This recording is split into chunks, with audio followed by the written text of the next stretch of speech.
Hi there, it's Sam from Pootles.co.uk. Thank you ever so much for joining me today, and thank you for joining me in Way Back Wednesday. That's the day of the week when I go back in time, find one of my old projects and recreate it in current colours and patterns and papers. And I'm going back 2.5 years to November 2013 when I had a series out called Envelope Punchboard Week. And I had 7 envelope punchboard projects come out live on YouTube, and then 5 of them are still inside a class that you can find on my blog. And this was one of the ones that came out on YouTube, so November 2013, and it's what I called my tab tie box. And I made it, and I've gone for Christmas colours because my first one, it actually fell in time with Pootles Advent Countdown, which is a series that I run for 24 projects. And this is the original one. Isn't it cute? So Christmas paper. And this is Christmas stripy paper that ran on a diagonal. And when you put a diagonal pattern through a punchboard, it becomes vertical. So I decided I was going to do the same Christmas paper that's a stripe on a diagonal and make it straight. However, let me just move that out of the way. Oh no, I need those instructions. Let me call them back up again. I need the instructions, don't I?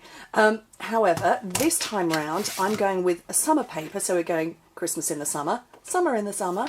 Summery paper that's got a stripe on the vertical, so I want to show you how a vertical stripe can become diagonal. So what do you need? Piece of paper 6 by 6 inches, 15 by 15 centimetres, and you need an envelope punch board, of course. We love our envelope punch board. Well, I love mine anyway, I'm sure you do too. So what you do is you put your cardstock into the 2-inch mark, 5 centimetre mark, punch it and score it, slide it up to the 4-inch mark, 10 centimetres, punch and score, and then you just keep rotating around and doing the same. So 2 and 4, 2 and 4, or 5 and 10, 5 and 10, punching and scoring as you go, all the way round. So, oops, wibbly. I wonder if anybody else has got summer. I live very close to the sea. My parents live just off the seafront, and it's beautiful, parts of it. It's a very British seaside touristy town. We used to have a fun fair, we don't, but there's lots of arcades and B&Bs and things like that. And there's lots of little hidden beaches that we know because we live here. And so we know where all these lovely hidden beaches are. And yeah, it can be very nice when the sun comes out. Otherwise it's freezing because it's the North Sea and the wind blows off it. Okay, so this is finished and I rounded the corners. If you haven't come across an envelope punch board before, underneath here is a very sharp blade that when you push it down, it cuts. So when you push the button, it cuts both bits at the same time. So either the divots for your envelope or this one at the top rounds the corner. So yeah, you just slip it into the top. Okay, fold and burnish your score lines. And you can see now my vertical pattern is now diagonal. Oh, don't we just love magic paper? That's what we'll call it. Or the magic envelope punch board that makes your patterns go in other directions. I'm easily excited and amused, aren't I?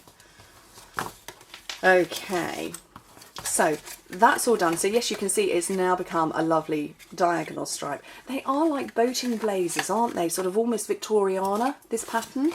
Deck chairs, possibly. Okay, which side are you going to be able to see better? I think you'll probably be able to see on the shell side better. If I tip it like that, you can see all my score lines. So, and what I'm going to do, so it's perfectly symmetrical all the way round. One of these wider rectangles, I'm just going to cut either side of it along the score lines. And that's creating 2 tabs that are going to fold in like that. So I'm going to rotate it 180 degrees and do the same. And there goes my house phone. Fortunately, the phone's not near me. That's okay, it's not going to ring in my ear. Okay, so it's all going to fold up like that, and fold over. So, I'm going to put some adhesive on these parts. Can you hear it, the phone? I do have an answer phone. BT1571, but it doesn't kick in for ages. Oh, apparently it does. Oh, it's clicked in early today. Okay. So these, we're going to line this scored line in with this loose edge here, and that's what builds up the box shape.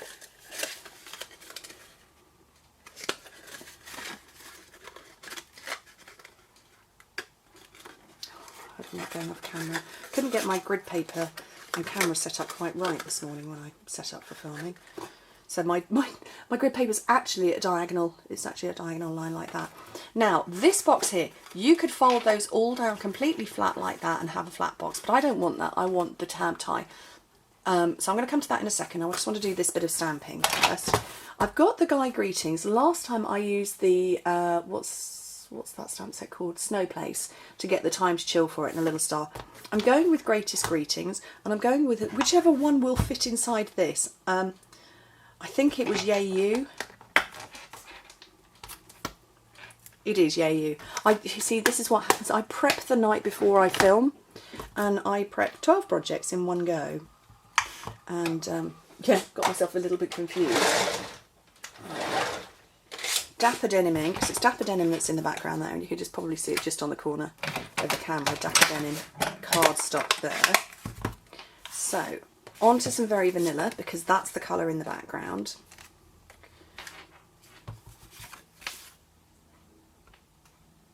So that on there, let me move that out of the way.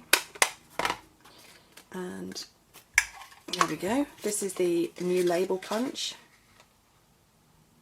So it just fits. Yay, you! And then I'm going to have a glimmer heart. Am I going to have a glimmer heart? I did get some, no, I think, you know what? I am going to stick with my original plan, which was a Dapper Denim heart. This time I had a star before, so I'm going to go with a heart. And get those positioned, so yeah, I'm going to do it like that. Okay, now to create these tab ties, or to create the tab tie, what I need is my handheld punch, which I've put down and lost. I had it here, it was here. Have I got the right one? Yes, that's the one. I've got my little handheld punch, so I'm going to punch in all four corners. Now, this isn't as easy to see when I'm looking sort of via a camera and at it, but this line here will line up with a section that's inside. If I bring that in so you can see it, can you see the oval that's there? Just there. It lines up perfectly with the bottom of that, so you won't be able to see exactly what I'm doing, but I can. And then I know my circles are going to be in the same place all the way around, or my holes rather.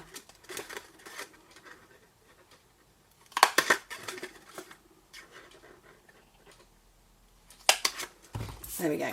Okay, now I'm going to kind of sort of stitch it together. So I've got my Dapper Denim ribbon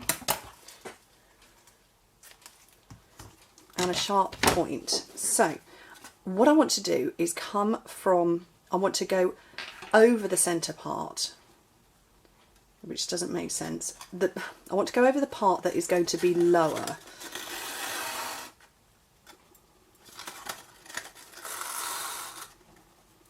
To come over the top, so a bit like lacing your shoes.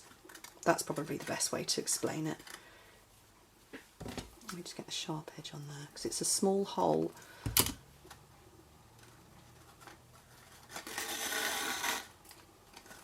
Okay, so you can see what I'm doing. I'm come over the top, and I'm going to pull that together tighter. And so that's the position I've got now. Just pull it semi-tight. And then these other parts, one is going to come in here through this hole, finishing on the outside of the box. And the other one is going to do exactly the same.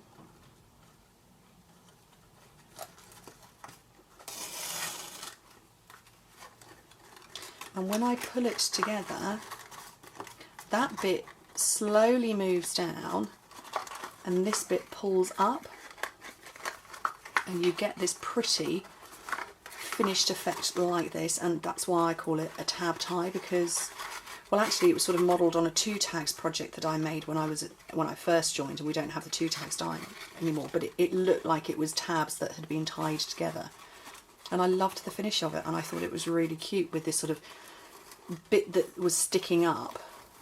And it was done purely by manipulating the way that the ribbon went through the holes. So there we go. So that's how it sticks up like that. all the way around. Cutie, cutie, cutie. I love it. Right, oh, let's throw it around. I love it that much. Okay, let's get these guys on. So I've got a little bit of fuse on one corner of the heart to position it over there. A couple of dimensionals, well actually the edges of dimensionals on the back of the words. And that can go across there. Yay you, I might shorten that ribbon a little bit, I think. And that is my Way Back Wednesday project. I'm definitely going to shorten those ribbons. What do you think? The tab tie box revisited. Stripy lines going vertical or diagonally. Thanks ever so much for joining me. Hope to speak to you soon. Bye.